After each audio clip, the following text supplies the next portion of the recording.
अस्सलाम वालेकुम बच्चों। आपका ये लेसन है सिविक्स का तीसरा। अपने मसाइल हम खुद हल करें। इसमें पहला वर्ड आया है मसाइल। तो मसाइल का मतलब क्या है, ठीक है, हमको ये समझने की ज़रूरत है।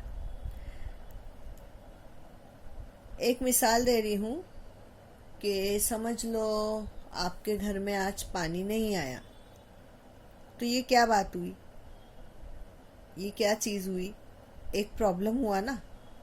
हाँ, तो मसाइल मतलब एक ऐसी चीज़, एक ऐसा मसला कि जिसमें हमको कुछ ना कुछ हल निकालना पड़ता है उस बात को सॉल्व करने के लिए। तो प्रॉब्लम को सॉल्व करने के लिए हमको क्या करना पड़ता है, मसले को हल करने के लिए हमको उस मसले के ऊपर कोई इलाज ढूंढना पड़ता है।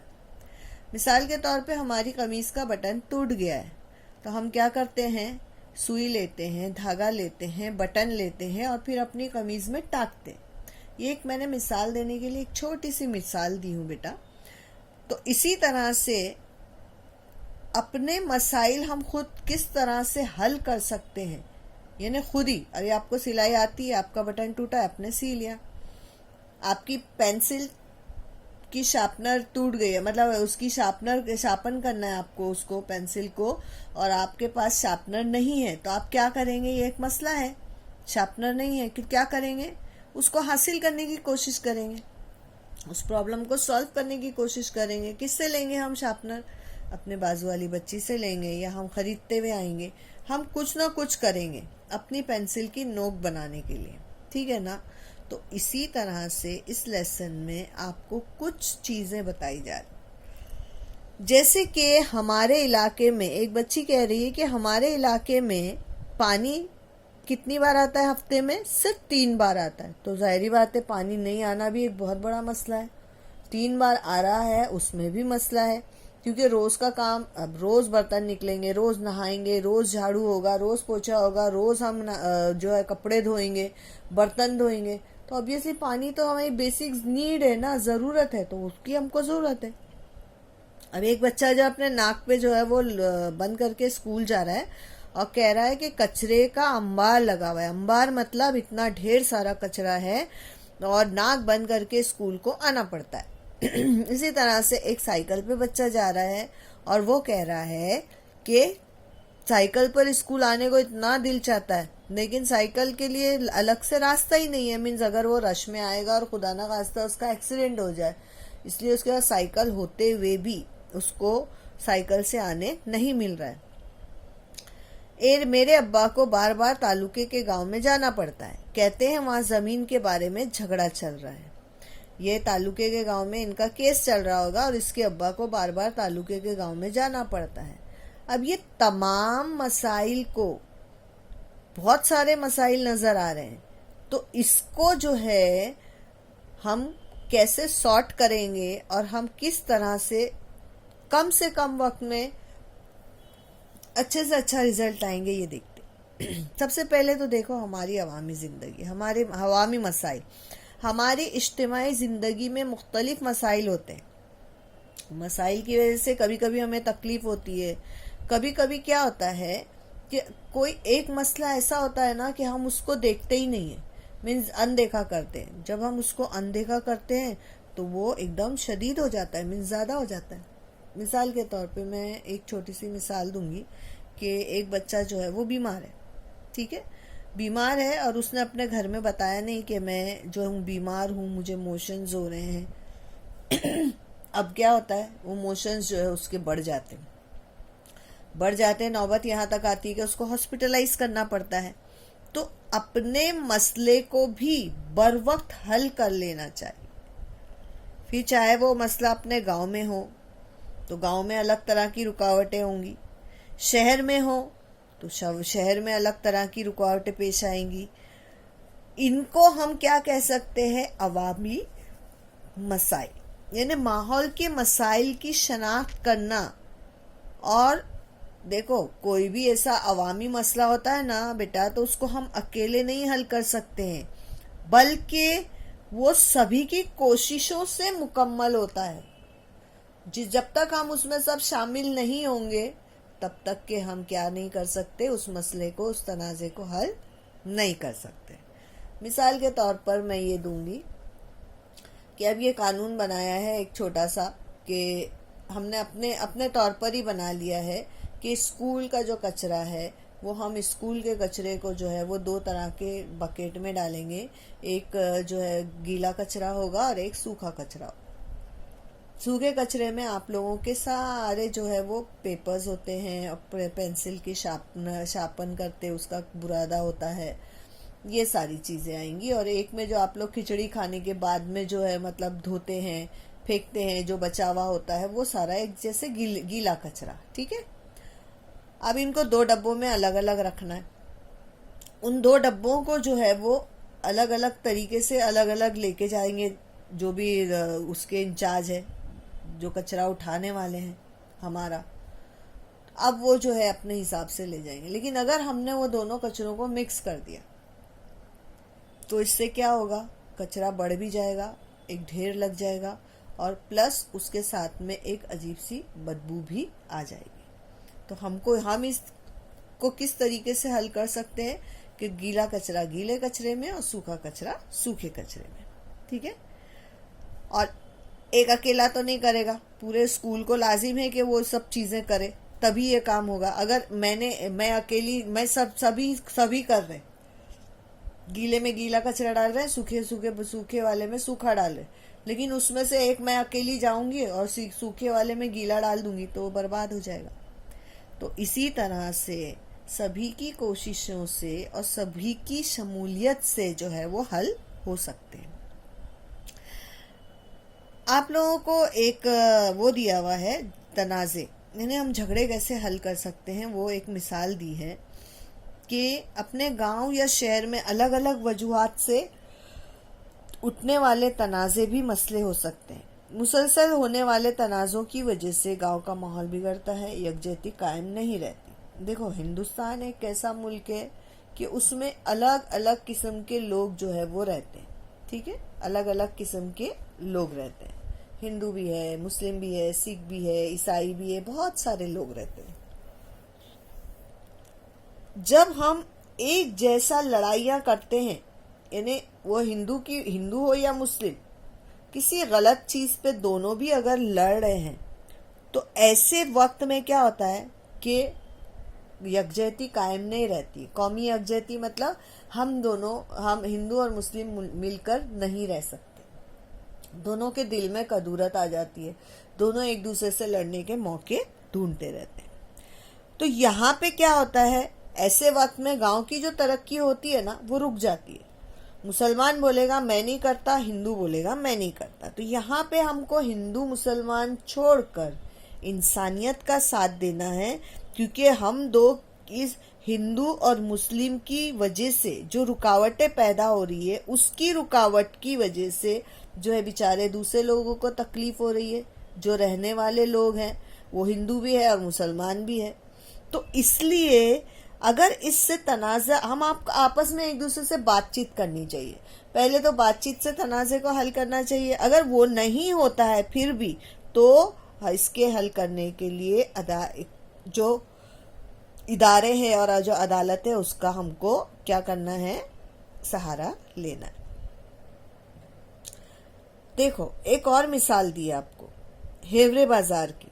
ये है जिला अहमदनगर में एक छोटा सा गांव है, हेवरे बाजार। यहाँ पर पानी की बड़ी किल्लत थी। इस गांव के लोगों की मदद और आपसी ताउन से इस मसले को हल किया भी गया। जानवरों की गिज़ा का भी मसला हल हो गया। आज हेवरे बाजार में हर तरफ हरियाली है। तो इसी तरह से कई गांव में पानी की किल्लत होती है, उसकी वजूहात मालूम कर सकते हैं, उसके ऊपर हम तदाबीर कर सकते हैं और इसी तरह उस मसले को भी हल किया जाता है। देखो, जिला उस्मानाबाद के खुदावाड़ी गांव के लोगों ने गांव की रजाकाराना सफाई की। रजाकाराना मतलब अपने दिल से, उनको किसी ने नहीं बोला कि आप जाके सफाइयां करो। खुद ही गांव वालों ने यह फैसला किया कि गांव की सफाई गांव वाले मिलकर करेंगे और उन्होंने गंदे पानी के लिए मंसूबाबंदी की, कूड़ेदान का कचरा इस्तेमाल करके केचुआ खाद बनाई और घर घर से बैतुल खला तामीर किए गए। यानी कि कूड़ेदान में कचरा प्रॉपर डाला गया, फिर उसके अंदर केचुए डाले गए और उससे खाद बनाई गई। और वो जो खाद थी वो खेतों में और पौधों में यूज की गई। और हर घर में एक टॉयलेट बनाया गया, बैतुल खला यानी टॉयलेट बनाया गया। और उसमें तो वो घर के अंदर टॉयलेट होने की वजह से लोग जो इधर उधर बाहर टॉयलेट कर रहे थे, उस टॉयलेट के करने से उनका गांव जो है वो साफ रहा।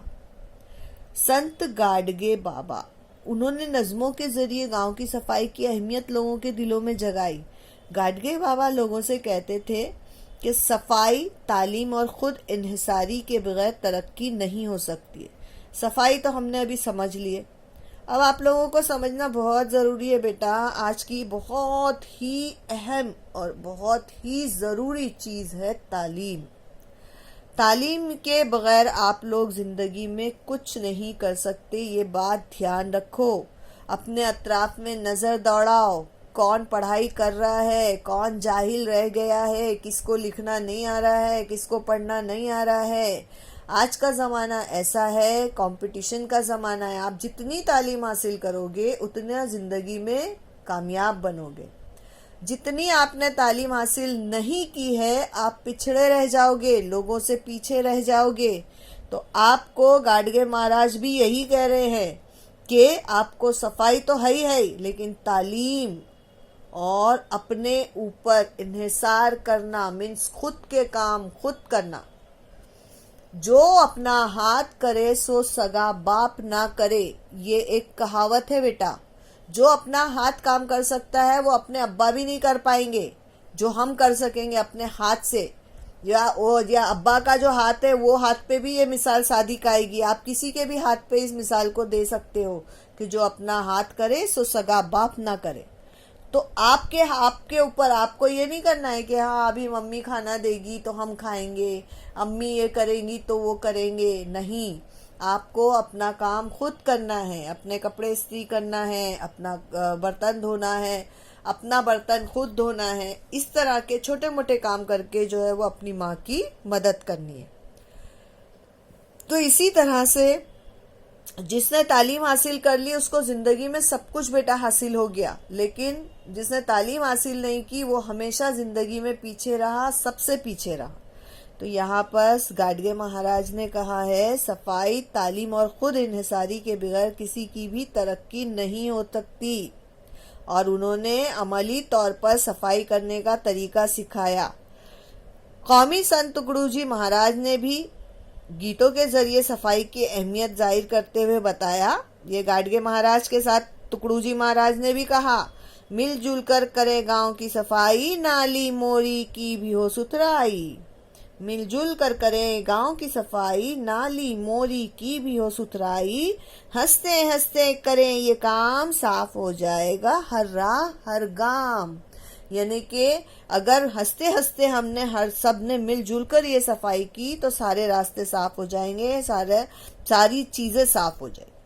अखबारात में रजाकाराना खिदमत के बारे में बहुत सारी खबरें शाये होती है। आप लोग उनके बारे में भी अपने मालूमात हासिल कर सकते हैं। और इसी तरह से आप जो है अपने स्कूल में जो है ग्रो बना सकते हैं और आप अपनी क्लास में अपने अतराफ में सब लोगों को क्या कर सकते हैं, अमन का पैगाम दे सकते हैं। आपसी झगड़ों को जो है वो खत्म करने के लिए कह सकते हैं। अब एक बात हमेशा याद रखो, आपको कैसे समझ में आया कि अगर हम अमनो अमान रखेंगे, एक दूसरे के साथ में मोहब्बत रखेंगे तो हम समाज की बहुत सारी बुराइयों से जो है वो छुटकारा हासिल कर सकते हैं। सबसे पहले हर फर्द को ज़रूरी तहफ़्फ़ुज़ हासिल होना चाहिए। हर फर्द को ज़रूरी तहफ़्फ़ुज़ हासिल होना चाहिए का मतलब है कि हर इंसान अपने आप को जो है वो महफूज फील करे। और इसी के साथ में समाज में जो हमारे इस्तेहसाल हो रहे हैं, जो हमारा फ़ायदा उठाया जा रहा है, जो हमारे को तकलीफ़ात आ रही हैं, तो उसको रोकने की हमारे अंदर ताकत होनी चाहिए। वो ताकत हमको कैसे हासिल हो सकती है? तालीम के ज़रिए से। तो हमको तालीम और ख़ुद इन्हिसारी के बगैर हमारी तरक्की मुमकिन नहीं है। अब अपने ख़ानदान, स्कूल और अवामी ज़िंदगी में अमन के लिए हमको जो है एक ज़रूरी माहौल पैदा करना पड़ेगा। वो माहौल हम कैसा पैदा कर सकते हैं? तो अपने ख़ानदान को, अपने स्कूल को, अपने लोगों को, सबको इसका फ़ायदा पहुँचे, ऐसी अमन की वजह से तरक्की में इजाफा हो।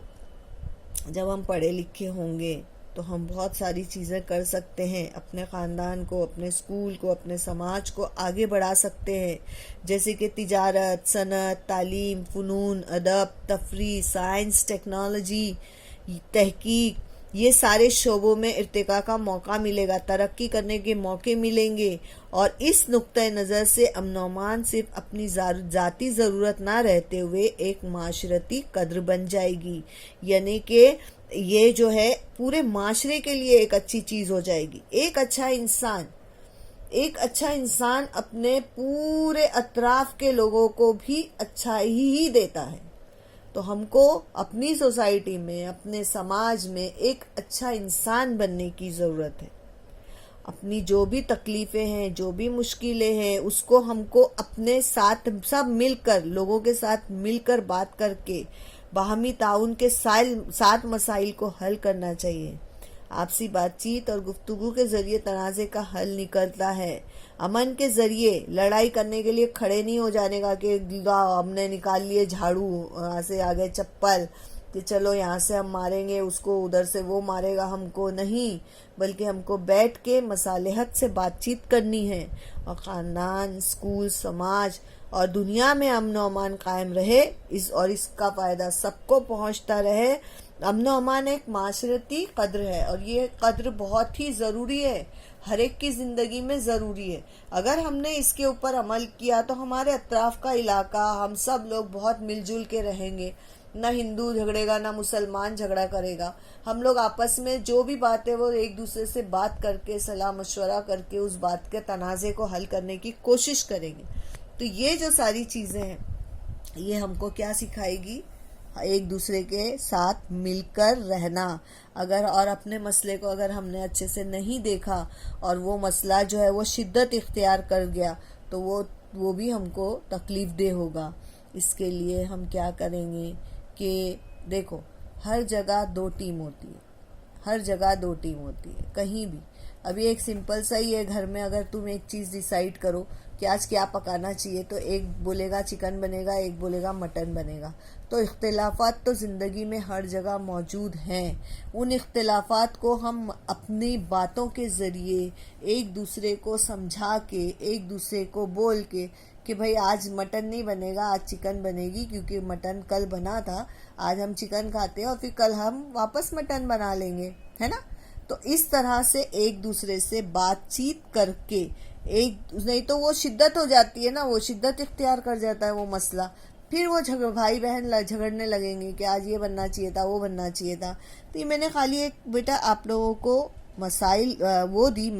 मिसाल दी हूँ। ये ऐसी कोई बहुत बड़ी चीज़ नहीं है। और बेटा ये हम लोग इतनी मेहनत से आप लोगों के लिए वीडियोस बनाते हैं, आप एक ही बार उसको देखते हो और सुनते हो और उसके बाद छोड़ देते हो। बेटा ये वीडियोस आप लोगों को बहुत बार सुननी है। 2-3 बार सुनने के बाद में देखो, आप गाने सुनते हो, गाना आपको याद हो जाता है ना, तो ऐसे लेसन भी आपको इंशाल्लाह याद हो जाएंगे। और सब टीचर्स जो है वो बने हुए भी भेज रहे हैं, लेकिन हम जो है वो बना के भेज रहे हैं आपको। तो बेटा ये लेसन्स जो है वो बहुत अच्छे से आप लोग करो, 1 से 2 बार, 2 से 3 बार सुनो उसको, तो आपको इंशाल्लाह याद हो जाएंगे। उम्मीद है ये लेसन आपको समझ में आया होगा। अब हम देखेंगे अगले लेसन में अवामी सहूलतें और हमारा स्कूल, इंशाल्लाह।